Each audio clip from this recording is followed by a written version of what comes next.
Bienvenue dans le royaume intérieur, je suis votre hôte Julie Descamps. Aujourd'hui, très émerveillée de me retourner vers Neville pour vous présenter une de ses conférences qu'il avait donnée intitulée « Les régimes mentaux ». Traduction et narration par Julie Descamps. Les régimes mentaux par Neville Goddard. Se parler à soi-même est une habitude à laquelle tout le monde se livre. Nous ne pouvons pas plus arrêter de nous parler à nous-mêmes que nous ne pouvons arrêter de manger et de boire. Tout ce que nous pouvons faire, c'est contrôler la nature et la direction de nos conversations intérieures. La plupart d'entre nous sont totalement inconscients du fait que nos conversations intérieures sont les causes des circonstances de notre vie. On nous dit que ce qu'un homme pense dans son cœur, il l'est aussi. Mais savons-nous que la pensée de l'homme suit les pistes tracées dans ses propres conversations intérieures? Pour tourner les pistes auxquelles il est attaché dans la direction où il veut aller, il doit se défaire de son ancienne conversation qui est appelée dans la Bible le vieil homme et être renouvelé dans l'esprit de son mental. Le discours est l'image du mental. Par conséquent, pour changer son mental, il doit d'abord changer son discours. Par discours, on entend les conversations mentales que nous entretenons avec nous-mêmes. Le monde est un cercle magique d'infinies transformations mentales possibles, car il existe un nombre infini de conversations mentales possibles. Lorsque l'homme découvrira le pouvoir créateur de la parole intérieure, il réalisera sa fonction et sa mission dans la vie. Il pourra alors agir dans un but précis. Sans cette connaissance, il agit inconsciemment. Tout est une manifestation des conversations mentales qui se déroulent en nous sans que nous n'en soyons conscients. Mais en tant qu'êtres civilisés, nous devons en prendre conscience et agir dans un but précis. Les conversations mentales d'un homme attirent sa vie. Tant qu'il n'y a pas de changement dans ses conversations intérieures, l'histoire personnelle de l'homme reste la même. Essayer de changer le monde avant de changer son discours intérieur, c'est lutter contre la nature même des choses. L'homme peut tourner en rond dans le même cercle de déception et de malheur, sans les voir comme causés par son propre discours intérieur négatif, mais comme causés par les autres. Encore, tant qu'il n'y a pas de changement dans ses conversations intérieures, l'histoire personnelle de l'homme reste la même. Essayer de changer le monde avant de changer son discours intérieur, c'est lutter contre la nature même des choses. L'homme peut tourner en rond dans le même cercle de déception et de malheur sans les voir comme causées par son propre discours intérieur négatif, mais comme causées par les autres.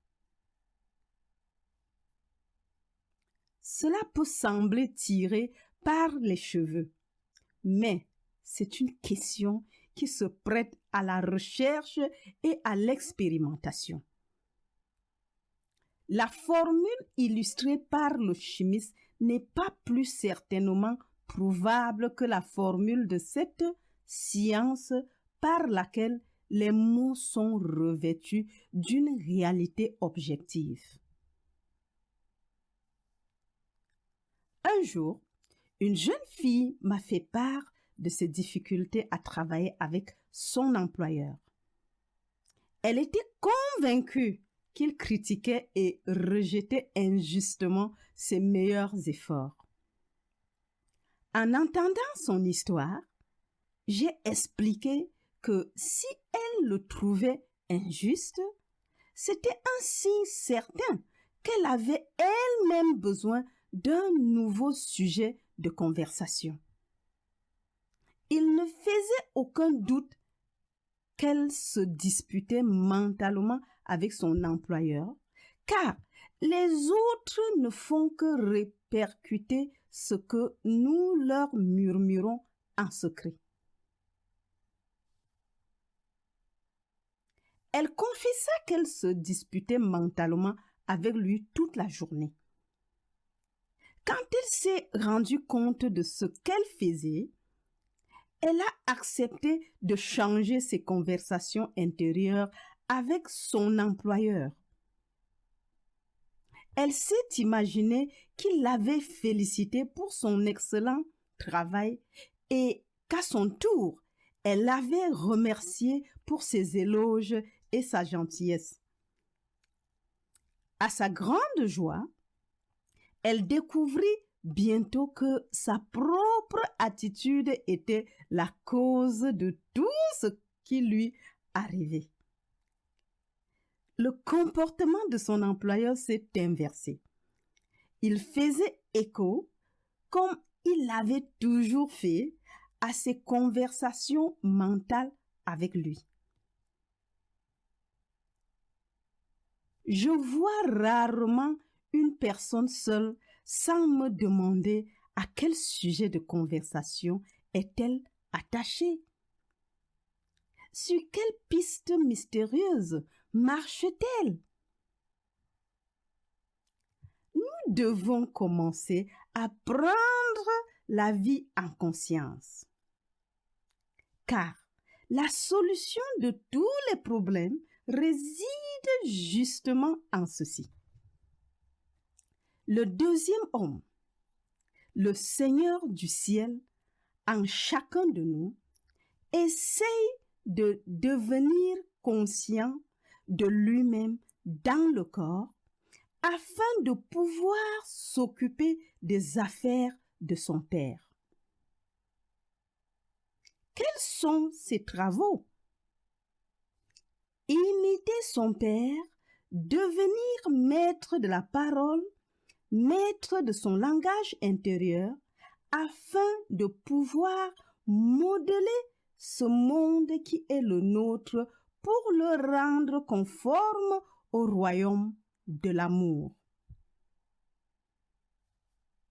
Le prophète a dit, « Soyez les imitateurs de Dieu comme des enfants chéris. » Comment pourrais-je imiter Dieu? Eh bien, il nous est dit que Dieu appelle les choses que l'on ne voit pas comme si elles étaient vues et l'invisible devient visible. C'est ainsi que la jeune fille a suscité les louanges et la gentillesse de son employeur. Elle a eu une conversation imaginaire avec son employeur en partant du principe qu'il avait apprécié son travail et il a fait. Nos conversations intérieures représentent de diverses manières le monde dans lequel nous vivons. Nos mondes individuels sont des révélations de notre propre discours intérieur.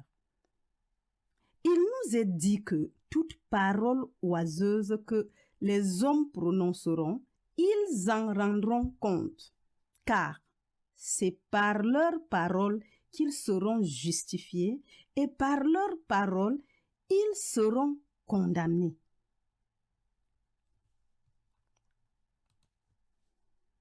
Nous nous abandonnons à un discours intérieur négatif et pourtant nous espérons garder le contrôle de la vie.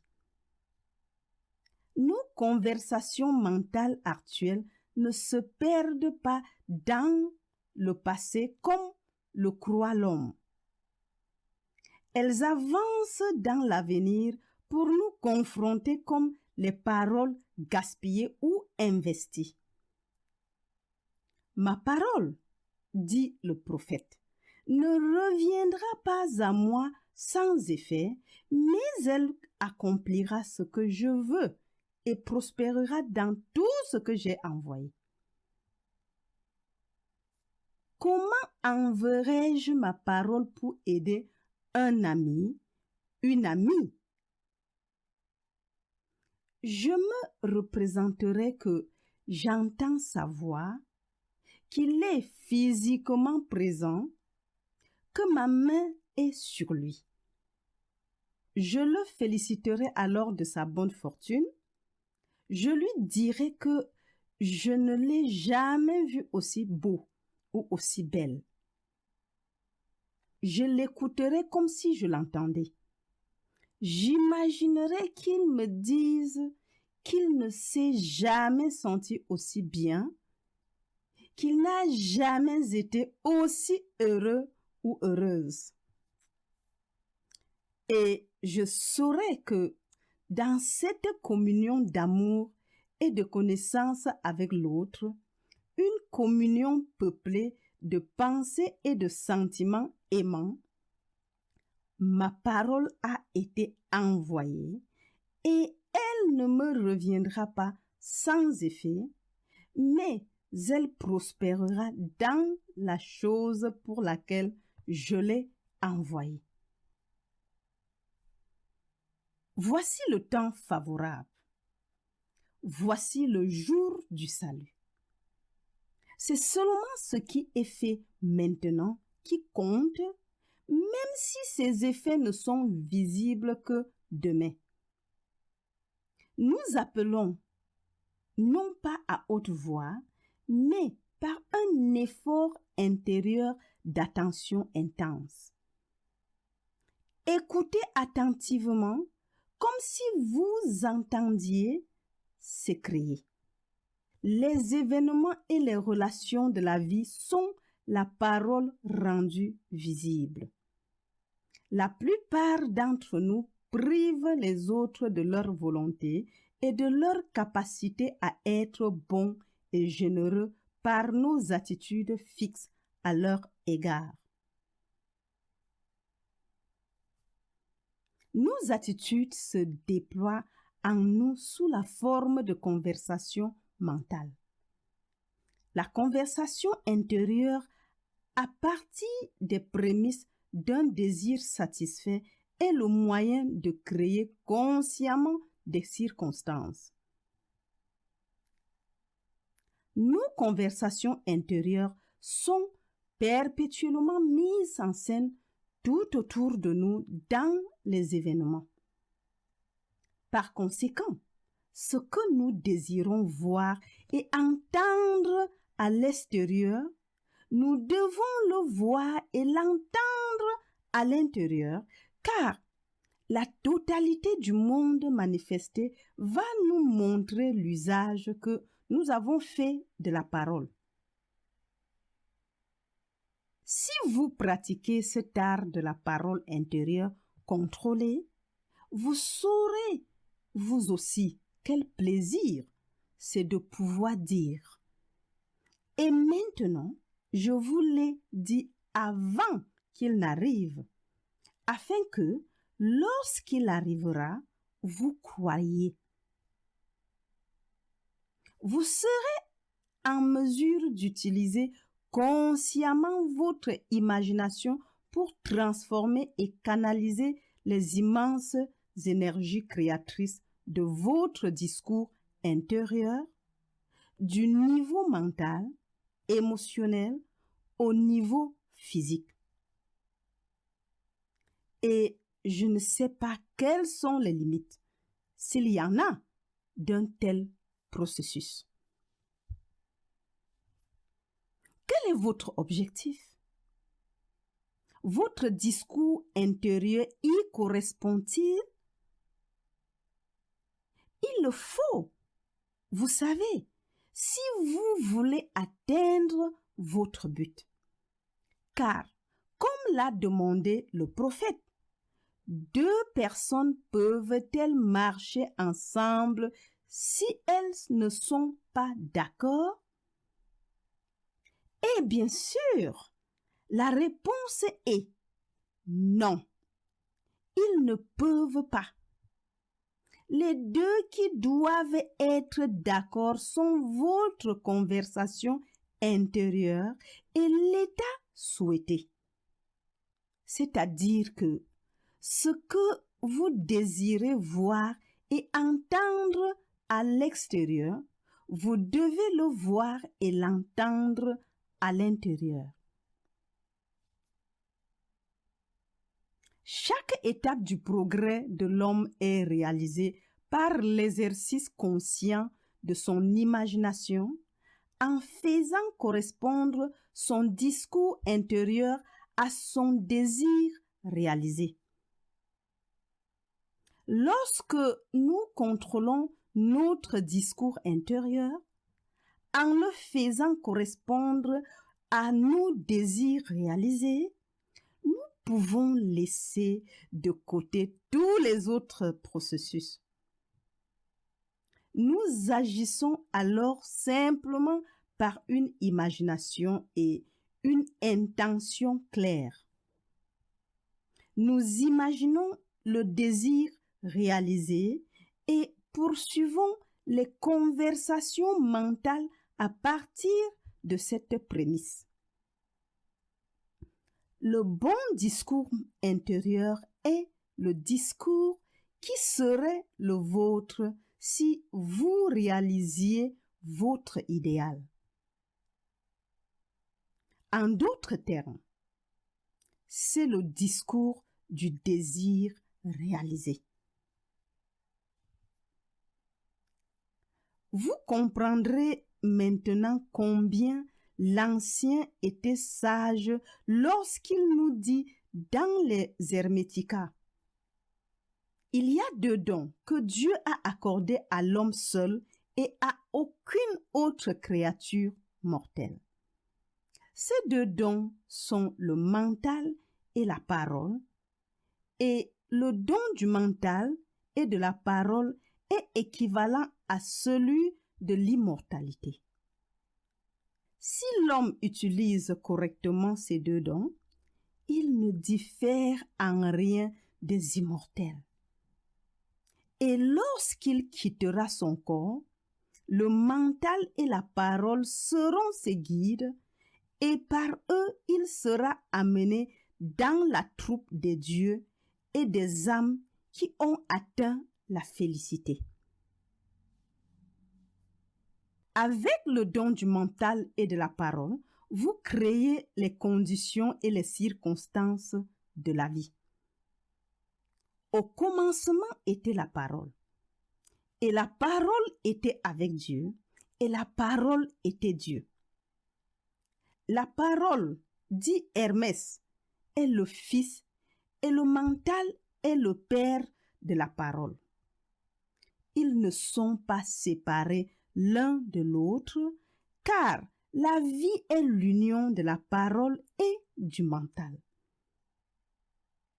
Vous et votre conversation intérieure, ou la parole, êtes un. Si votre mental est un avec vos conversations intérieures, alors être transformé dans le mental est d'être transformé dans la conversation.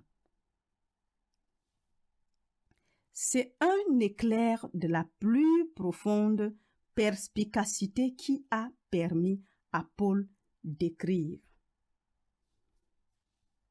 Dépouillez-vous de vos anciennes habitudes, du vieil homme qui est corrompu, et soyez renouvelés dans l'esprit de votre mental. Revêtez-vous de l'homme nouveau et soyez renouvelés dans l'esprit de votre mental. C'est changer votre conversation intérieure, car le discours et le mental ne font qu'un. Un changement de discours est un changement du mental. Le prophète Samuel a dit, « Le Seigneur a parlé par moi et sa parole était dans ma langue. » Si la parole du Seigneur était dans la langue du prophète, alors la bouche du Seigneur qui a prononcé la parole doit être le mental du prophète. Car les conversations intérieures prennent naissance dans le mental et produisent de petits mouvements de parole dans la langue. Le prophète nous dit que la bouche de Dieu est le mental de l'homme, que nos conversations intérieures sont la parole de Dieu créant la vie autour de nous comme nous la créons en nous-mêmes. Dans la Bible, on nous dit que la parole est tout près de vous, dans votre bouche et dans votre cœur, pour que vous la mettiez en pratique. Voici, j'ai mis aujourd'hui devant toi la vie et la mort, le bien et le mal, les bénédictions et les malédictions. Choisis la vie. Les conditions et les circonstances de la vie ne sont pas créées par une puissance extérieure à vous-même.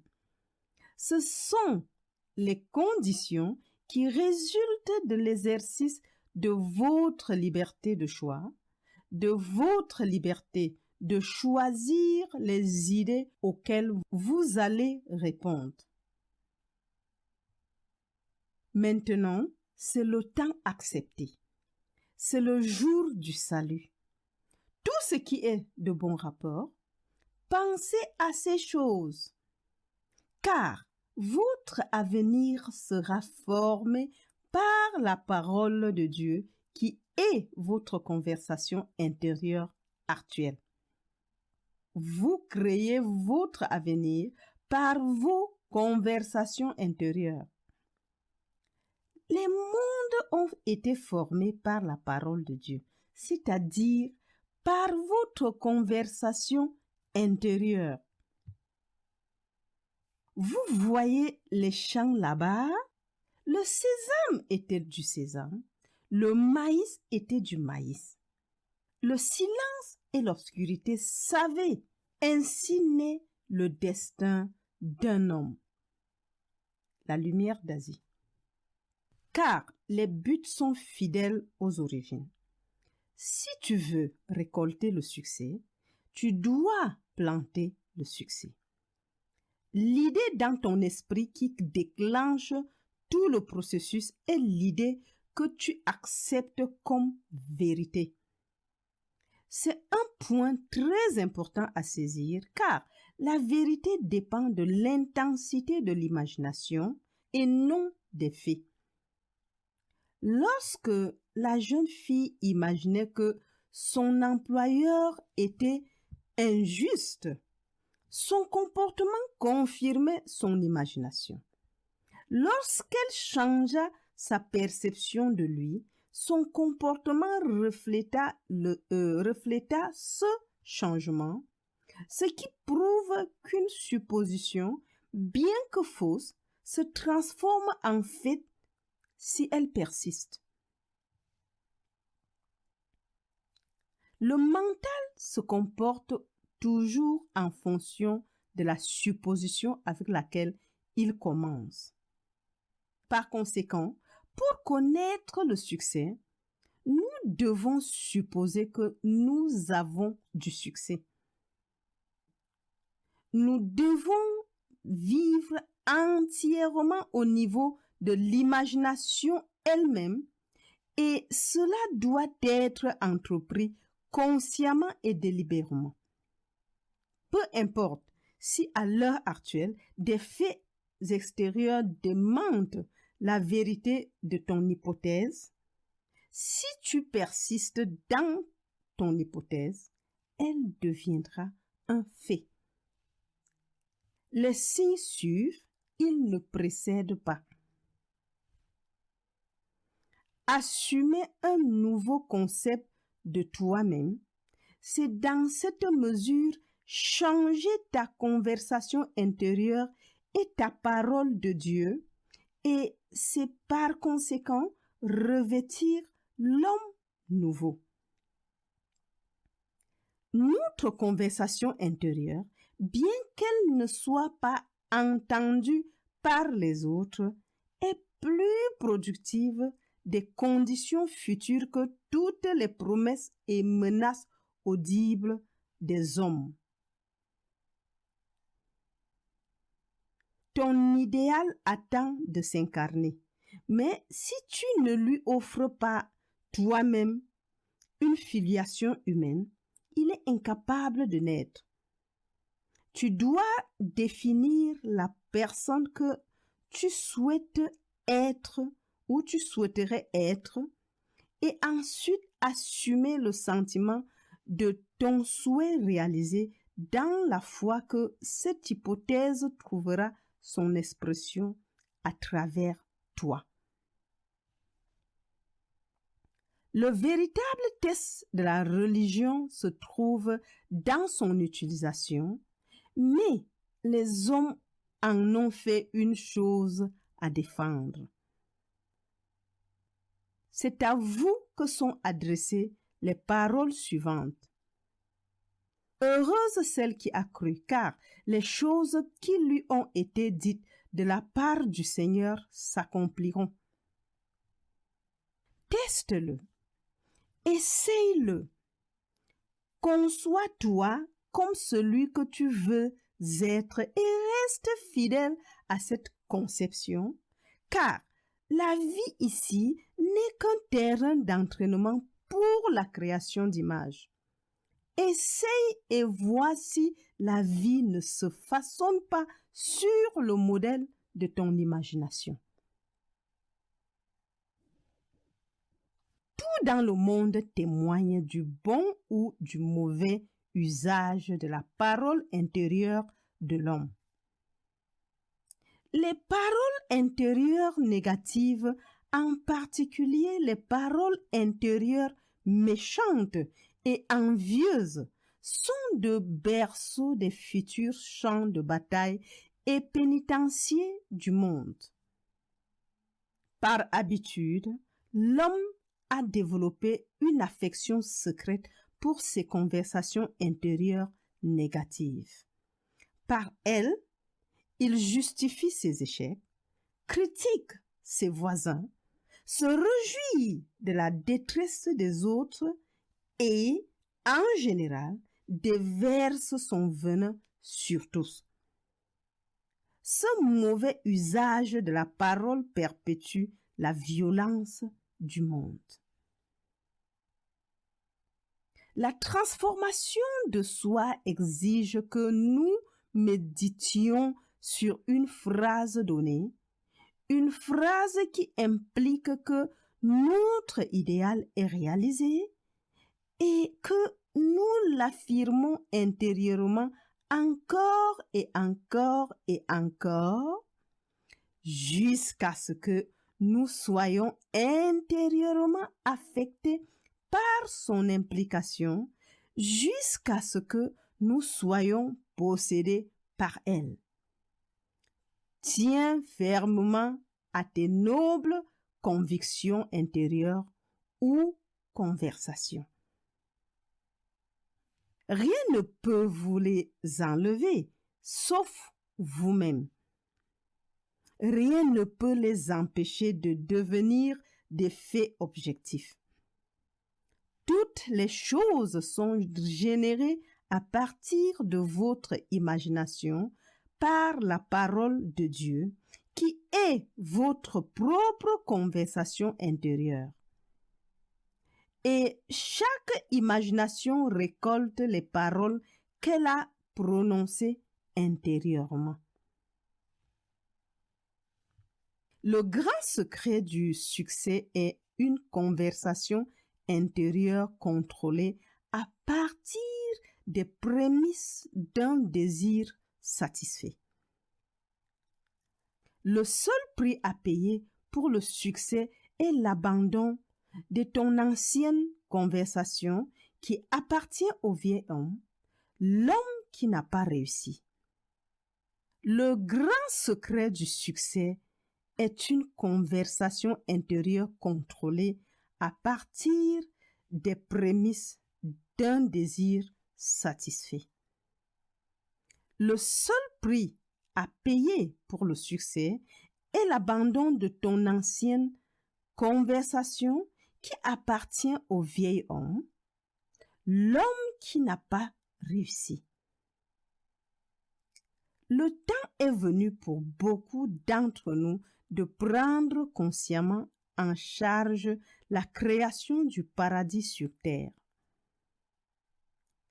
Utiliser consciemment et volontairement notre imagination, entendre intérieurement et ne dire que ce qui est en harmonie avec notre idéal, c'est apporter activement le paradis sur terre.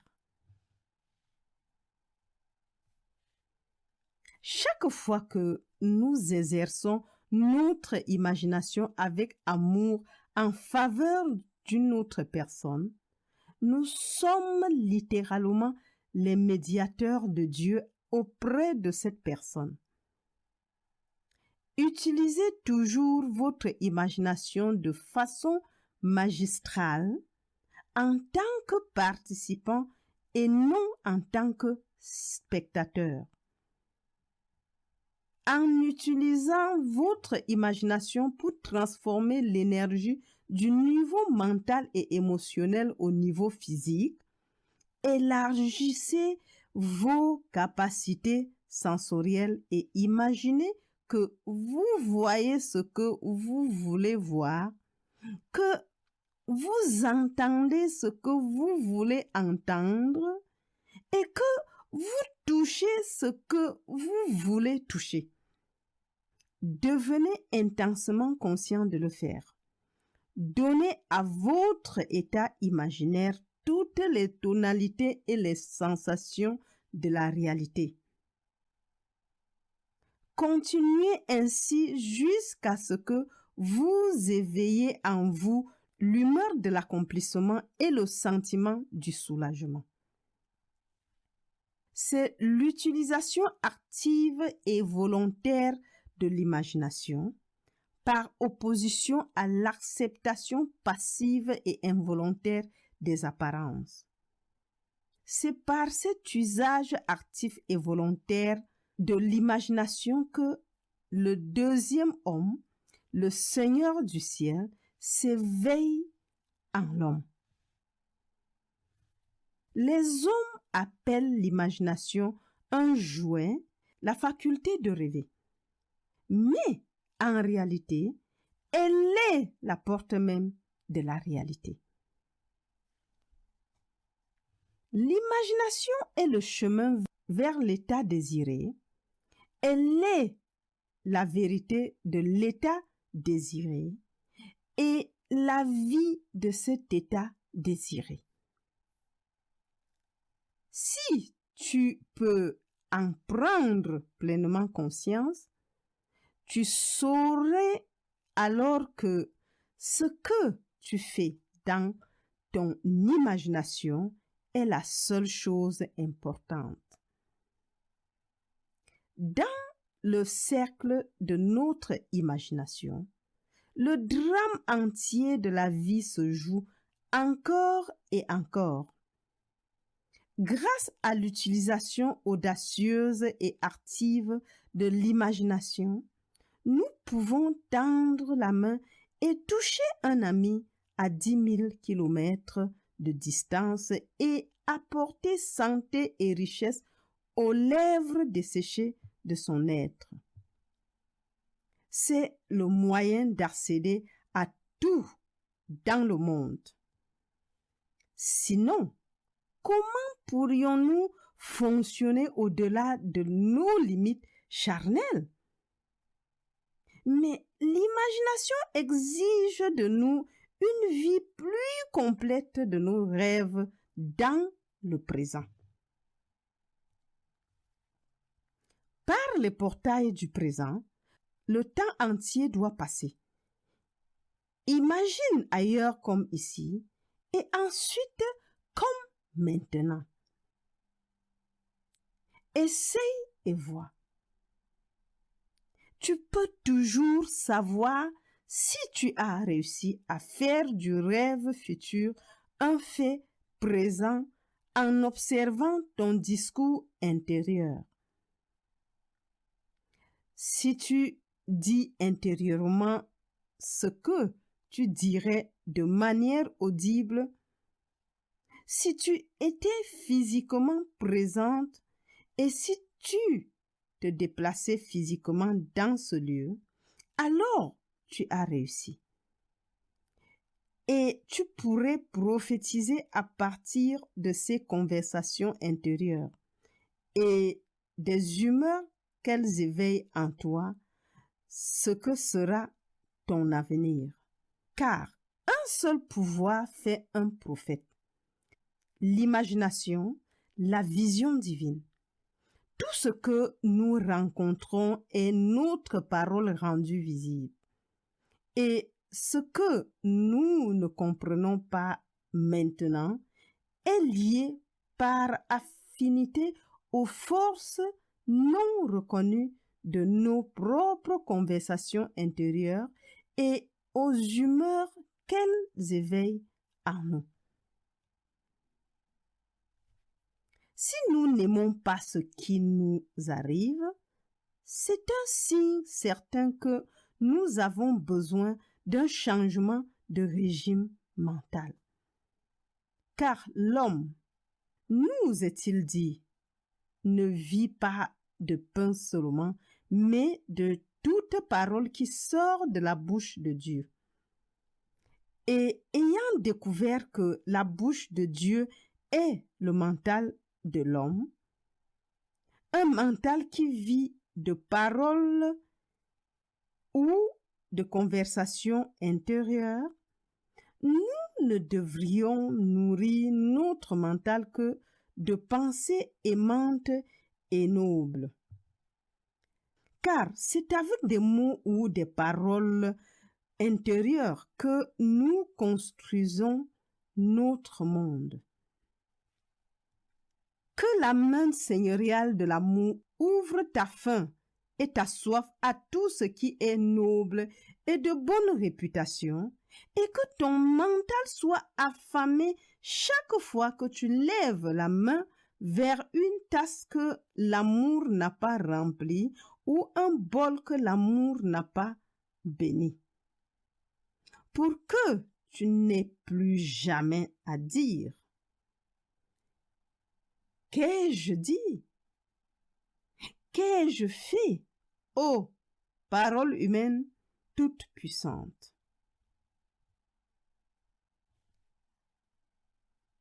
Et maintenant, entrons dans le silence.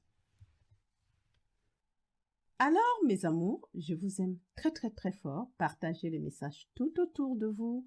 Et n'oubliez pas de vous abonner si vous ne l'êtes pas encore. Et jusqu'à la prochaine. Bye bye.